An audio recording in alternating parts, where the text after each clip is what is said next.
we've concluded the Brazilian Grand Prix. Joining me now is Mfundo Matikane, and we're, of course, still buzzing because Brazil never disappoints. Mfundo, when we started, I think you're the only one with disappointment because you said George Russell is the guy, and unfortunately, not even the podium for George Russell. Yeah. So, very interesting race. Yeah. I just know that George Russell has and always had the natural ability in the rain. So did Max, and so does Lewis. But I am actually blown away by Max's performance today. I literally have no words. Yeah. Yeah. So then if you had to, of course, then award your driver of the day, who is it, and really what are the attributes that you're leading to giving it to that driver? Okay. Max Verstappen, by a huge margin. I've always known that Max had this natural car control, so I know that about him. We saw it in Brazil 2016, where he spun and he never even touched the wall. Max has got probably one of the lowest accidents rates in the sport, right? So I know that he's got that natural car control, he's got the aggression, he knows where the limits are. So definitely Max Verstappen. I honestly did not expect him to perform at the level that he did today. So big ups to Red Bull and their strategy. Big ups to Max Verstappen. Yeah. And big ups to you guys, because you were more on the Max side. So honestly, there was an accurate assessment, right? Yeah. Like all the way from 17th to 1st. Pure class. There was class. Yeah. And that proved why Max is going to be one of the greats, if not already one of the greats. And I'm glad you mentioned that. There's no way where we can't talk about Alpine. It's a double podium finish for them as well. Esteban Ocon, Pierre Gasly.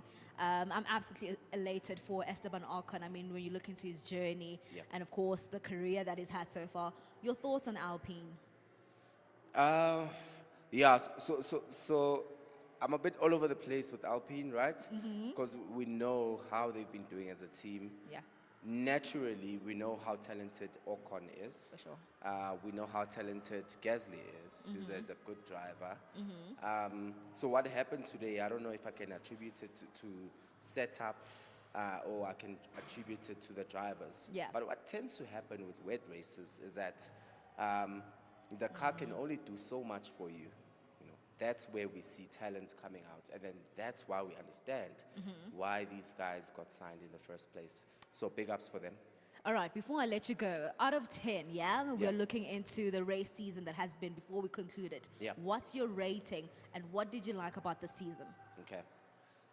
Out of 10, I would give it, so my favorite season for me is probably 2021, right? I've got other older seasons, but recent, 2001, whatever. But I think I would give this one an 8 or an 8.5. 8.5? Yeah. All right. A reason being is that this season has been so unpredictable, right? The pace at which the cars were developing was out of this world, right? We saw McLaren literally struggle in 2023 and 2022 and becoming front runners. Mercedes also got their story together somewhat.